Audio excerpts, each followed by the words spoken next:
persiansquared.com.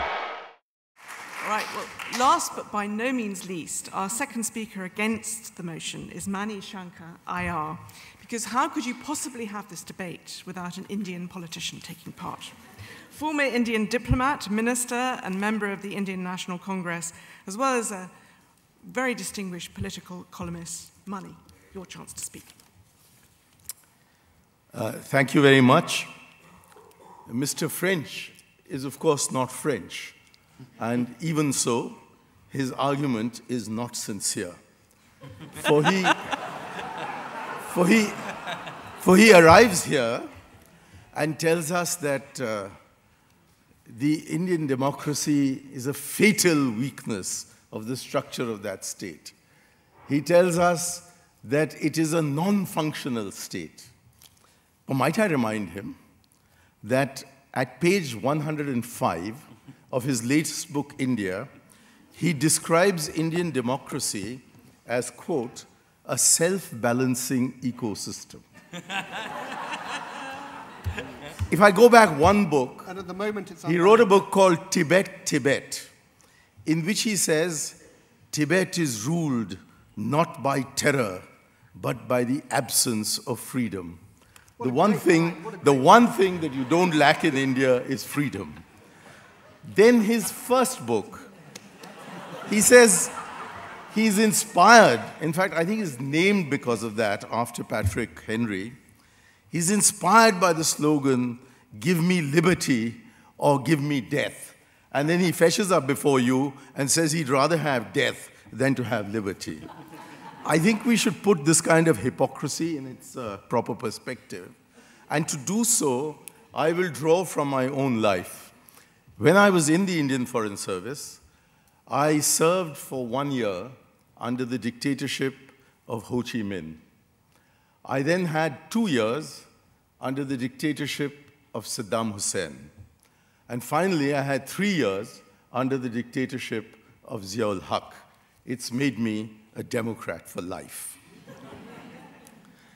We are given to understand that human development in India has not improved. That was Suhail's point. Of course it hasn't improved because we don't have enough democracy, not because we have too much democracy. We have taken democracy in India out from simply parliament and the state assemblies and taken it right down to the grassroots, where in India today we have 300,000 institutions of local self-government, to which we have elected 3.2 million representatives, of whom 1.8 million are women, 86,000 of whom hold office in these local bodies. This is empowerment participation on a scale that is without precedent in history and without parallel in the world. And yet, Suhail and Patrick can only look at the pulchritude that we get in our headlines, which tell us that there's nothing but corruption in our democracy. I think what they need to understand is that democracy is only a necessary condition of good governance. It is not a sufficient condition. But if you don't have democracy, you can't have good governance.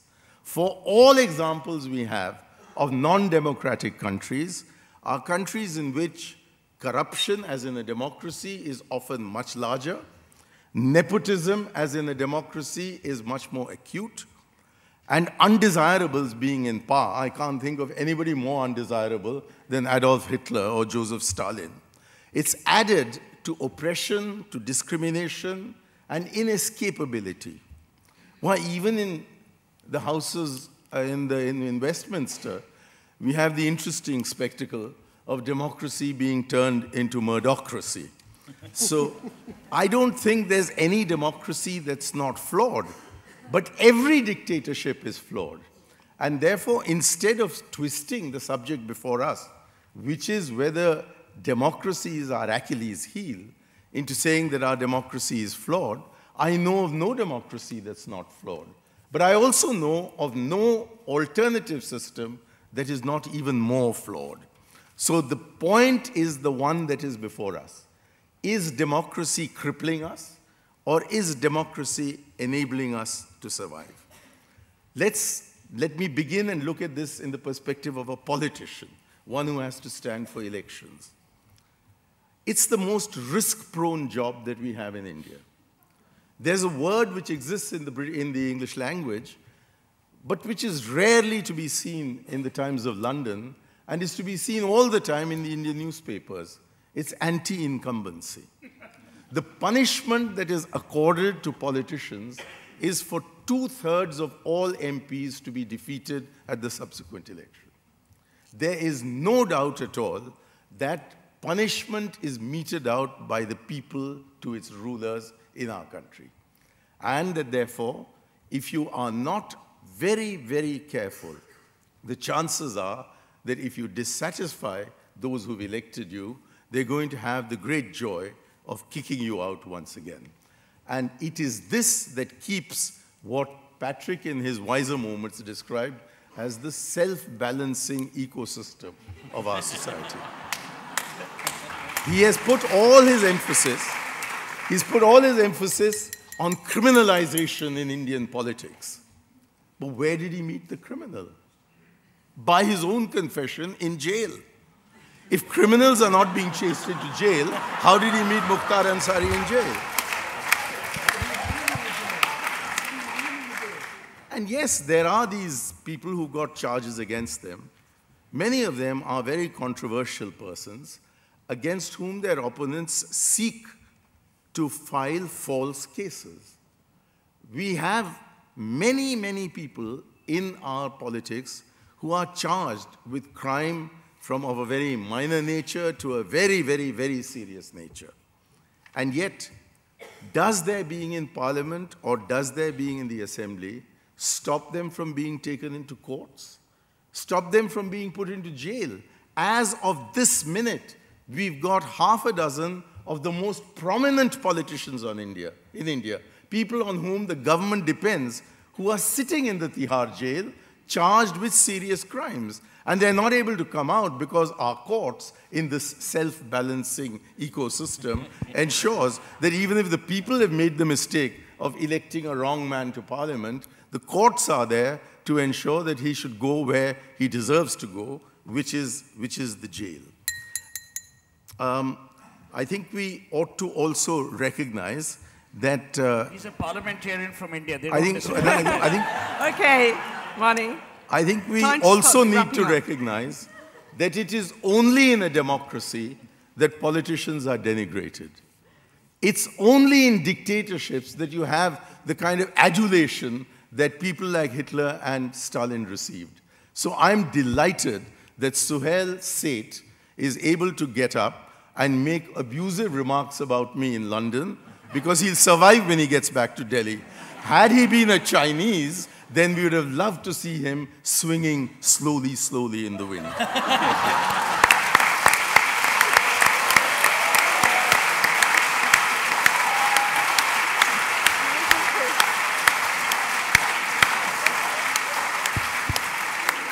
Suhail and Patrick, your chance to come back. You know, money always reminds you of college day debating standards. Lace your speech with humor, forget the facts. 2 quick questions, Mani. Hand on your heart. I don't know when you last put it there. Do you genuinely believe Indira Gandhi's return to power and Narendra Modi's constant electoral victories, are they not, in your mind, a mockery of a form of democracy, especially to the people who've died? 1984, we had the Sikh riots. We then had the program in Gujarat. And your Quick second comments. question? I'm going to put my hand exactly in the place where Suhail Seth puts his purse, on my heart, and answer that Mrs. Gandhi's comeback in 1980 was a telling vindication of our democracy, for when the people disliked her, they not only defeated her party, they defeated her son, they defeated her, and she was rendered absolutely in the Siberia of Indian democracy. And then when they saw the alternative, and the circus that was going on in the country, they said, we'd like to have you back. Now, I can't think of a more democratic system than one which punishes you for the mistakes you've made and then forgives you because you're going to make a better prime minister. Okay, As for Narendra Modi, may I assure Suhail Seth that if he and his boss Ratan Tata stop supporting Narendra Modi, we'll defeat him in the next election, and that's coming in a few months. No, one. This is again typical money. One of his colleagues looks at Facebook pages to determine facts. This man quotes out of context.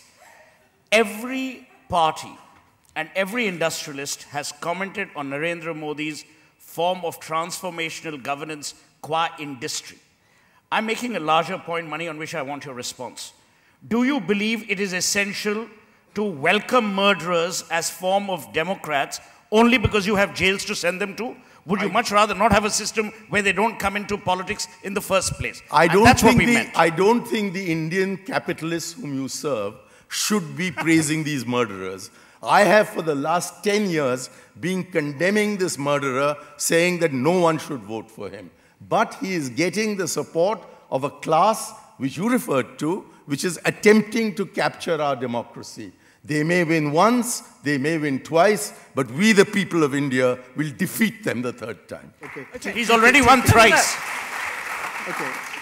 Yeah, I've just got a couple of quick points. One is that you talk about Panchayati Raj, the idea of local self-government, something that you personally strongly believe in, I know, from your time when you were the relevant minister. But isn't the reality that actually that form of local self-government has very often not worked?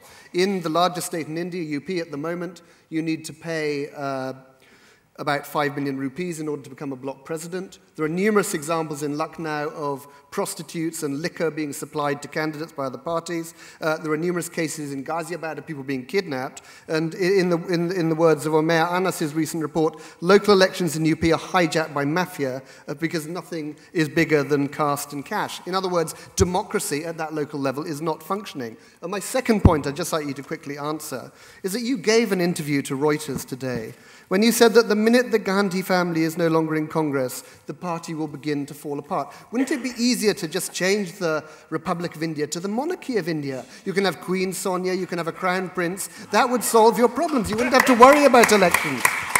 My answer to your first question is, instead of picking the worst example, is the one state where you don't have Panchayat Raj at all, you have Sarpanch Raj, I would suggest that you go to Kerala. I would suggest you visit Karnataka. I would suggest you go to Maharashtra. I would suggest you go to West Bengal. I'd suggest you go to Sikkim. I suggest you go to Tripura and see whether the peculiar syndrome of non-Panchayati Raj being run by criminals is replicated in states that have sincere Panchayati Raj. As for this charge of dynastic rule, I find is one that is difficult to sustain. Why are none of Mahatma Gandhi's children or grandchildren in politics? Why is it that every time they stand, they get defeated? Why are Vallabhbhai Patel's children or grandchildren? You think they haven't tried to get tickets? Why are they not defeated?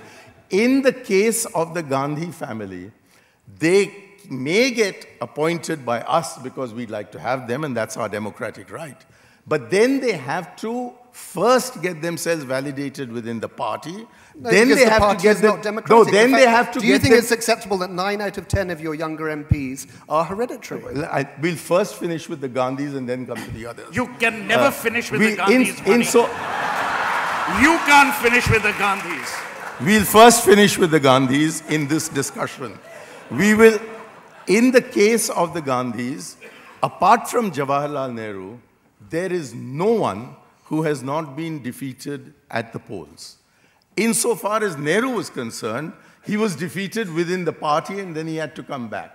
If in a democratic system, you say that Randolph Churchill's son, Winston Churchill, can be the prime minister here, if you can have a series of 3 Chamberlains, Joseph, Austin, and Neville, and if the Duke of Devonshire can convert the houses of Westminster into a kind of Hindu undivided family, then I just don't see why being born in a particular womb should disqualify you from being in politics. But nobody's suggesting that you can't have one or two hereditary politicians. And while you have taken great pains to find out the number of children who've succeeded, you haven't taken any trouble at all to inform them of the number of children who failed.